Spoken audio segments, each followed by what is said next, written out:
Hello， 大家好，歡迎嚟到 Novella Wealth 嘅 YouTube 頻道，我係 Edmond， 我係 Cynthia。我哋咧專門咧就係幫你哋分享一啲關於理財嘅資訊。而今日咧好多人都問我哋咧就係關於教育基金嘅嘢嘅噃。咁喺理財方面咧，其實教育基金咧都係不可缺少嘅。我自己都有小朋友，咁我都覺得其實咧係幫小朋友去 plan 定一個教育基金嘅計劃咧都好重要嘅。事不宜遲啦，我哋馬上去片。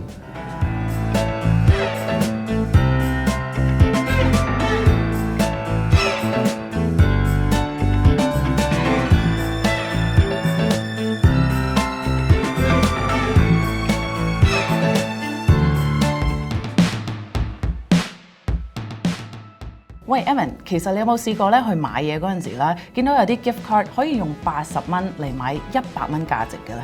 梗係有啦 ，restaurant 啊或者supermarket 啊，佢哋都會有 offer 呢樣嘢。咁我其實講真，日都要買餸，日都要食飯㗎啦。咁既然去咗嗰度食飯嘅，梗係買啦，有着數。冇錯啦。咁其實咧，我哋幫我哋嘅小朋友去開教育基金 RESP account 嘅時候咧，都係可以有咁樣嘅好處啦。咁我哋今日喺呢一條片裏面咧，都會分開講，就係話 RESP 係啲乜嘢嚟㗎啦？點樣去開一個 RESP 嘅戶口啦？又或者嗰個戶口裏面可以做啲乜嘢嘅投資啊？加上都會講下政府津貼有啲乜嘢，同埋開 RESP 有啲乜嘢好處嘅。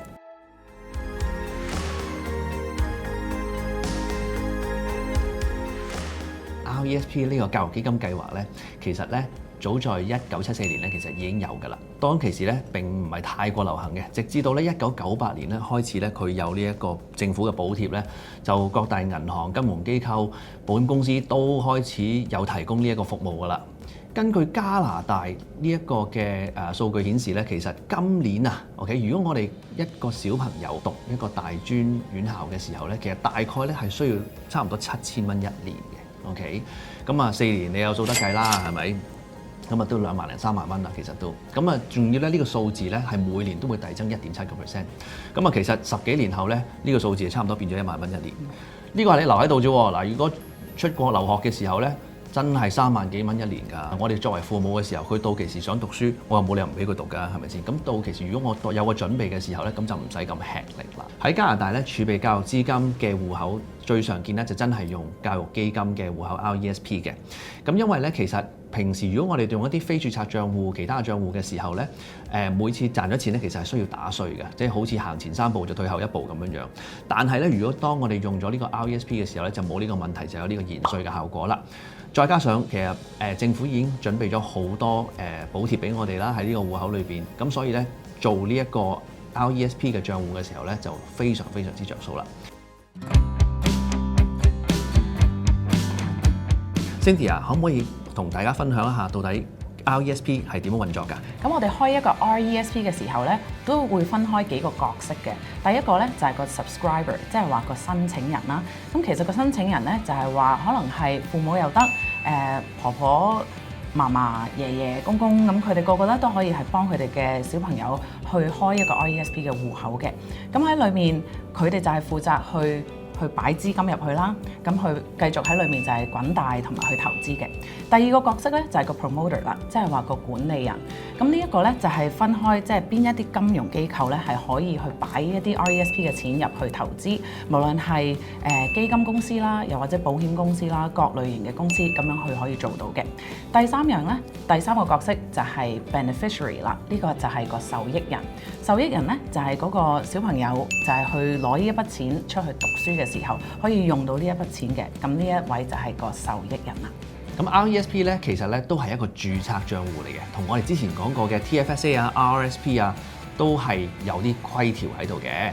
咁 RESP 咧其實最主要咧就係一個人一世裏邊咧淨係可以擺5萬蚊落去嘅。咁擺咗落去嘅錢咧，其實咧就可以投放一啲股票啊，或者擺定期收息啊，或者互惠基金啊、保本基金啊，各樣嘢都係可以其中一個投資嘅項目嚟嘅。而喺個戶口裏邊賺到嘅錢咧，一路咧都係會延稅，直到呢個小朋友咧讀書為止先至再作計算嘅。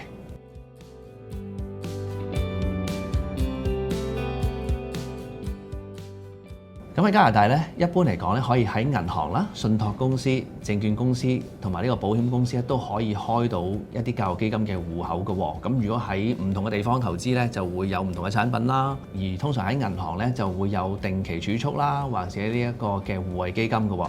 咁而喺保險公司咧，都可以有定期嘅儲蓄或者保本基金啦。咁仲有第三樣嘢咧，就係可以喺一啲團體計劃嘅公司裏邊咧，做開一個團體嘅計劃啦。咁團體計劃咧，我哋可以稍後再同大家講講嘅。申請 RESP 開戶嘅條件咧，就係受益人必須係加拿大嘅居民啦，亦都要有效嘅 SIM card 嘅。咁申請人咧，佢哋都必須要有就係有效嘅 SIM card 啦，但係佢哋亦都可以係 non-resident 都得嘅。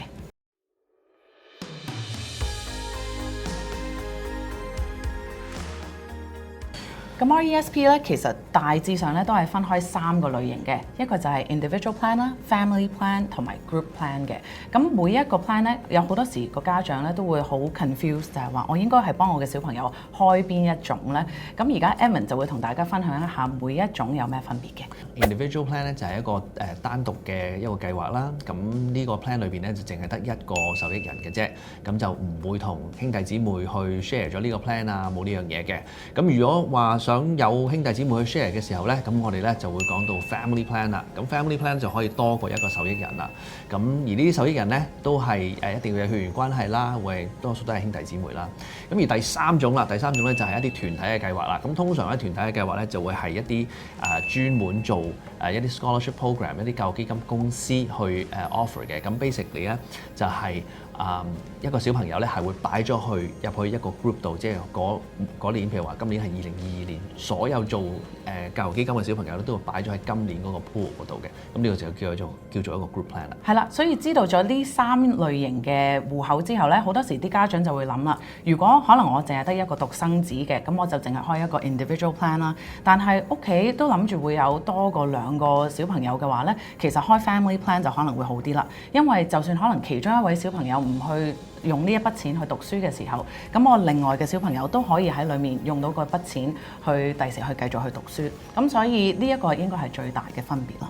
同埋喺投資方面咧，亦都係你淨係需要管理一個戶口咯，係咪 ？statement 都收少張啦，啱唔啱啊？嗯。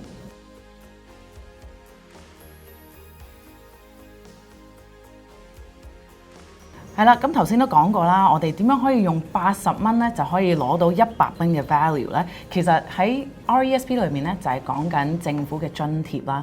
咁喺加拿大聯邦政府裏面咧，其實有2大個政府津貼嘅。第一個咧，我哋就係講緊 CESG， 呢個就係 stand for Canada Education Savings Grant。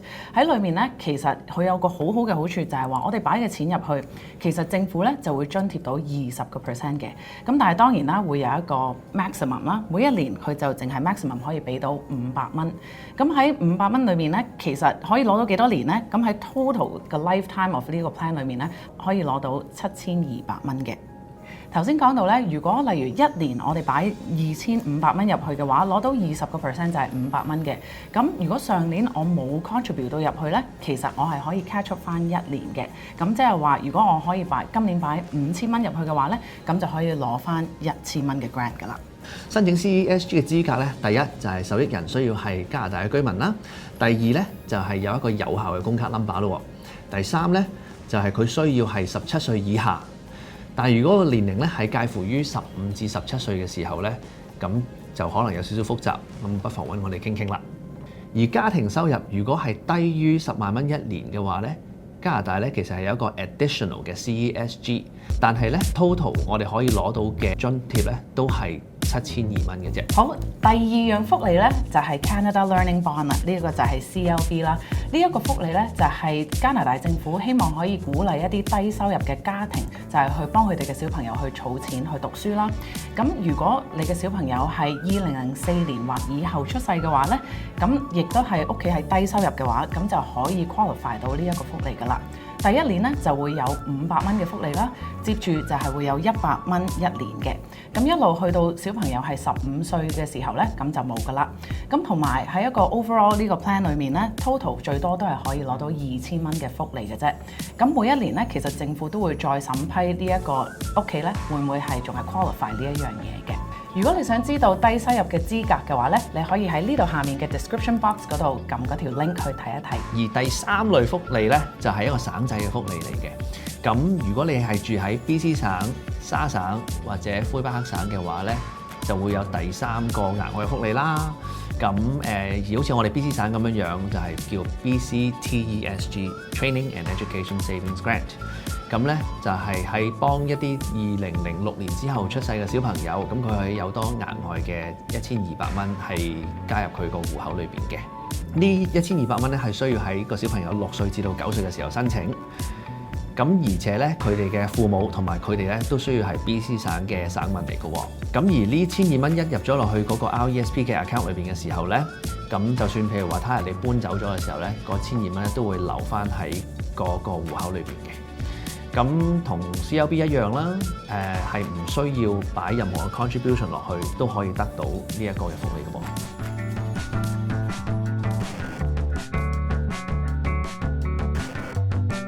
好啦，咁我哋而家就講一講開 RESP 咧，其實就係有5大好處嘅。第一個好處咧，就係我哋頭先講嘅政府津貼啦。我哋講過嘅就係有 CESG、CLB 同埋 BC TESG 嘅。咁如果你哋想知道再深入了解多啲點樣去用呢一啲補貼嘅話，咁我哋會喺 Part 2嘅 video 就會同大家解釋㗎啦。而第二個好處咧，就係開頭都提過嘅RESP 咧，其實係一個延稅嘅戶口啦。咁喺裏邊投資賺到嘅錢咧，都係唔需要打稅住嘅。咁對於我哋投資增長就會相當大嘅幫助啦。咁而到後尾去小朋友攞錢嘅時候去讀書啦，咁攞出嚟嘅錢咧就會係當係小朋友嘅收入啦。咁所以咧，因為小朋友嗰陣時通常都唔會有太多收入嘅時候咧，咁亦都唔會有太多稅務嘅責任㗎。第三個好處啦，就係其實教育基金 RESP 咧，係唔一定淨係攞嚟俾學費嘅。其實我自己有個朋友啦，佢個小朋友咧返大學嘅時候，佢哋約法3章同佢父母就係話，如果我考到某成績嘅話咧，我就可以入住學校嘅宿舍啦。咁啊真係就得喎，嗰個仔仔都好叻嘅喎。咁佢而家咧就住緊宿舍。咁其實咧佢嘅父母咧係可以用佢嘅教育基金咧嚟支付呢一個宿舍嘅費用啦。或者可以買架車俾小朋友都得㗎。其實咁唔使一定話淨係攞嚟去讀書返學，但係只要咧佢入到學校，咁就可以攞到呢一個嘅教育基金出嚟㗎啦。冇錯啦，而第4個好處咧就係話小朋友其實去儲錢 for 呢個教育基金嘅話咧，都係越早越好啊！因為由佢小朋友一出世開始，一路可以 hold 住呢一個 account， 去到36年之後，你可以 imagine 到裡面嘅增長會有幾高啦。咁喺裡面越早開始，咁當然係越好啦。